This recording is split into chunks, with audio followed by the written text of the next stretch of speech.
we are of God, then our core essence is love. But we tend to kind of, we get away from that for some reason. We tend to everything to influence how we perceive love.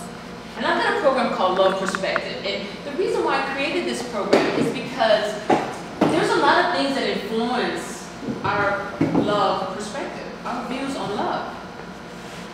We have religion, we have our families, our cultures. So there's a lot of things that can develop ill beliefs about love, about sex, about romance, about the opposite sex, about our own sex. We have been told, and women in the room, you can attest to this, and men too, you can attest to being told, you better not trust a woman with your man. Don't trust a man with your woman. Don't trust a woman, they will do you wrong every time. So if you're hearing that, and as a woman or as a man, how do you trust yourself when you're told not to trust, your sex? Don't trust yourself. So there's a lot of how we perceive love. Our cultures tell us, act like so society tells us not to, hurt anybody's feelings. Be nice. Don't make anybody feel bad. And then what we do, we talk ourselves into all kinds of situations. Bad relationships, dangerous situations, abusive situations. We know the flags, we see them.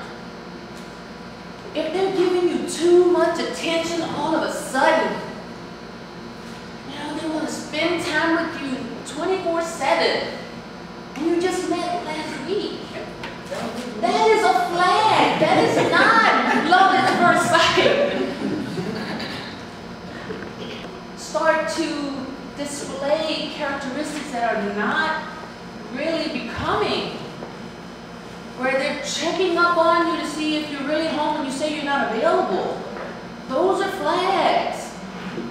And men get it just as much as women.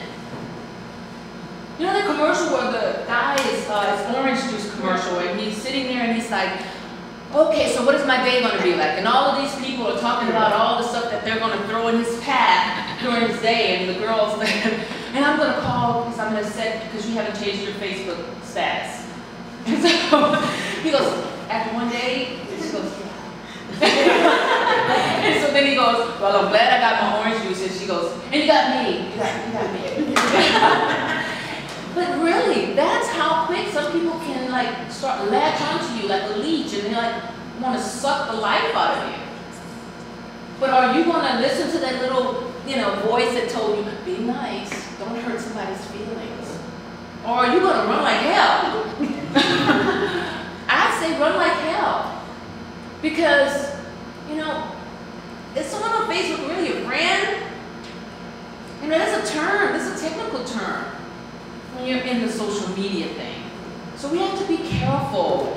Don't really think that someone's your friend. You need FaceTime, you need one-on-one time. You need to feel the energy that's coming from that person. You need to see those physical clues. Body language is an amazing thing if we just pay attention. Okay, and then you can really, someone typing a message is one thing, but when you hear the voice inflections, and also if you're paying attention, you can find that they are telling some untruths, or you can find some discrepancies in what they're saying. So, love is more than getting online and finding somebody. It's more than, just being in a relationship. It starts with knowing yourself, building a relationship with yourself. It's like if someone asks you, if you've never tasted strawberry, and they said, what does a strawberry taste like? How can you explain that if you've never eaten a strawberry? So if you don't love yourself, appreciate yourself, nurture and care for yourself, how can you explain that, express that to someone else? We can be so hard on ourselves. you know, length of your hair, the size of your boobs, the size of your butt. I mean, really? I mean, is that you, or is that just, you know, it's just a superficial something that someone can like use to make you feel bad? You know, we need to know who we are and what we're all about. When you know who you are and you nurture and care for yourself, and you treat yourself, you know, I think it's a scripture, I'm not a scriptorian, but it says treat your neighbor as you would treat yourself, or love your neighbor as you would love yourself. So who's first? Self. Is that selfish? If that's being taught from a religious standpoint, then you should love and appreciate yourself first. It's like, put your mask on first. You know? If you pass out in a cab, how can you help someone else? You have to love and care and nurture yourself. And women, we're nurturers. And in matriarchal societies, we seek balance, we seek peace. And we embrace, we bring together. So the fact that it's at our core, again, love, nurturing, peace. Well, that's at our core. So when we love ourselves, there's that balance. And then we can stand, every time they tell us, from deodorants to, your teeth are not white enough. No offense, I'm just saying. You got too much hair on your body. It's all of this stuff. If we really looked at what society tells us, we would have an agenda. We would have no time for anything else. Because we're tweezing and lasering and injecting and exercising and we're doing all this stuff because society says you're not worth it if you're not. But if you know yourself and you're confident in yourself, then no one's going to shake you. No one's going to shake your confidence, your belief in you, and the love that's at your core. So I wanted to talk about a thing that love disabilities, okay? When we're disabled in love, then we have all of these things that are crippling us. Our ability to expand our capacity to love and be loved. Because lovable people are able to love. Love above.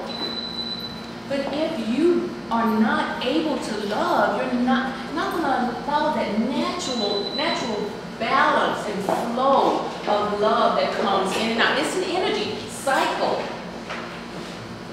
Love flows. You can't take it and hold it and not let it go anywhere. It has to naturally flow. You give, I receive, and I receive, I give, and you receive. It's just a natural thing. And I'm going to say this, and it's probably going to freak a bunch of people out, but when we talk about sex, a natural form of expression, love expression. We want to share that with somebody, even though sometimes we have to do it ourselves. Yeah, we have to do it ourselves. It's healthy. Everybody has probably done it. But you want to share that with someone, and it's a natural balance, a give and take. It's a participatory exercise, okay?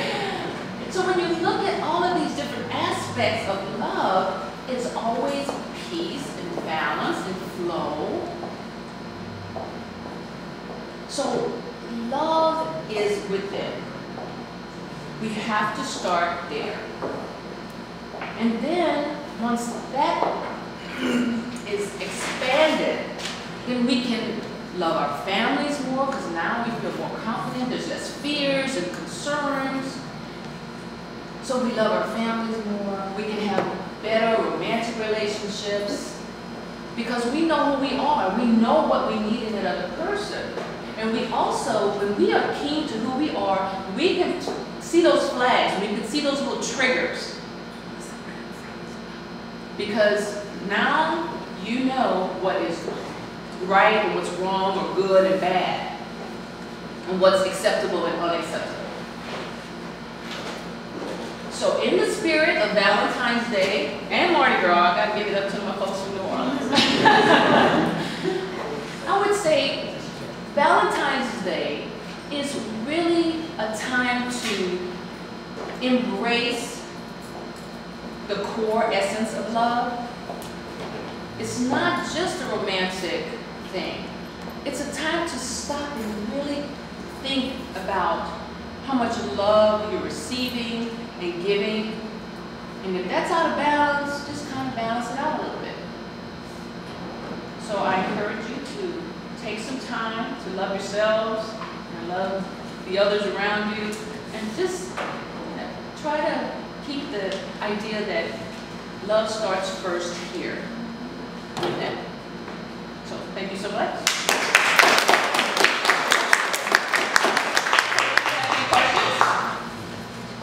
Do you have any questions about anything? Sexology, loveology? Nothing's going to stop me. Nothing's going to steal my joy. I'm going to maintain my happiness regardless of what happens in life. Because I'm strong, I'm a conqueror, I'm a survivor. If you make that decision in your head right away, you will survive anything in life. So, y'all want to hear fairy tale stuff? You want to hear her? Okay. Okay, I'm kind of summing up kind of briefly here. About 20-some years ago, I had a real different profession in Dallas. I was probably the #1 entertainer in gentlemen's clubs. So y'all know what that is? I was a stripper. Okay. But I was really, really good at what I did. My billboard was all over Dallas. I did videos. They weren't nasty videos, but I did videos to promote clubs and all that. I worked with a lot of people, a lot of entertainers, met a lot of musicians. It was pretty much life in the fast lane. So I really enjoyed it. I had a lot of fun.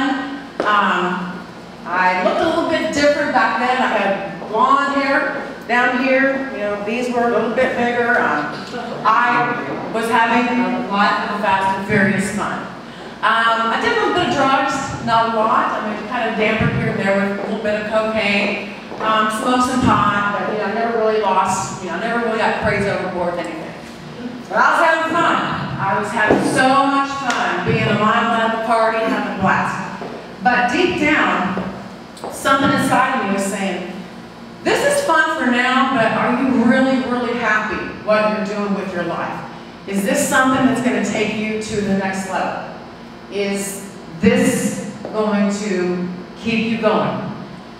And I got to the point where I was like, you know what, doing this for about 10 months, I was kind of destructive in a way, because I was always a very Christian girl. I was always very happy, confident, positive, but that life was kind of destroying me.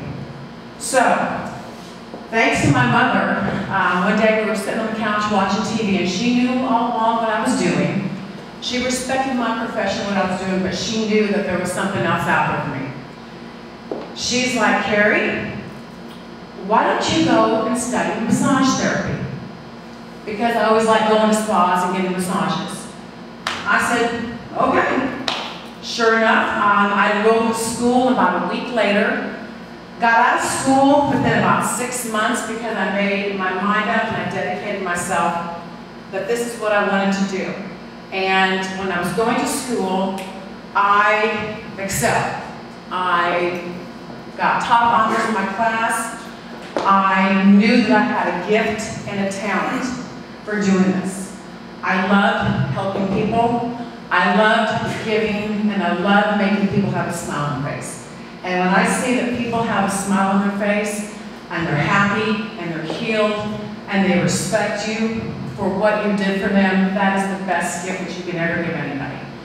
And to this day, I still get emotional about it. Because to me, giving your passion to somebody is truly the best gift that you can ever give. To making somebody feel good, making somebody smile. So, going along with this, when I got out of school, I happened to land a job right away, and this job had proven to be a blessing in my life. I am the massage therapy director and massage therapist at Grand Spa in Addison. I started out there as a massage therapist, but within about a month of being there, I was promoted to being a manager because I was dedicated, I was hardworking. I knew that this is what I wanted to do, and this was my calling. And ever since then, I was so happy. I turned another form of happiness in my life. I decided that I'm going to share my gift with others. I would talk to clients, talk to my employees, and I'm like, are you really happy with your life? Is this what you want to do? I think that's the number one thing that people in life need to face is, are you happy? If you're not happy with your job or career or whatever you're doing, find your passion. Find what makes you happy. Find what makes you put a smile on your face every day. If you've got people in your life that are causing cancer in your life, whether you're girlfriends, whether it's your relationships, whether it's your family, if they're causing bitterness, if they're causing you to be negative, get rid of it. It's going to steal your joy. You need to stay happy and stay focused. Do some volunteering. If there's an organization out there, if there's an animal charity, if there's women, children, whatever there is out there that you really have a passion about to help, give your time, because that will really make you happy. Also, I think just to sum it up, because a lot of what Kat said, I truly follow and believe. But don't ever regret what you did in the past. I don't. I'm truly blessed to say that many, many years ago when I was a stripper, it brought me to what I am now. It really has, because all that learning about the rough life, and it has taught me to be very, very strong, to be very dedicated, to be very open, to be very loved, and to really, really, really be happy with who I am now. And that is all I'm going to say about it, okay? That's it. Let's make it simple and get to the dirt. Are they still hiring here? I know, yeah. I need a job. It's been about 16 years since I did that, so. Do you have a full As a stripper? A pole and hoe. No, I I'm a don't. pole and hoe. But it is an exercise. It really is. It is. Now, are Chippendales guys there? I don't mind working with them. The Chippendales guys? No. It's just women.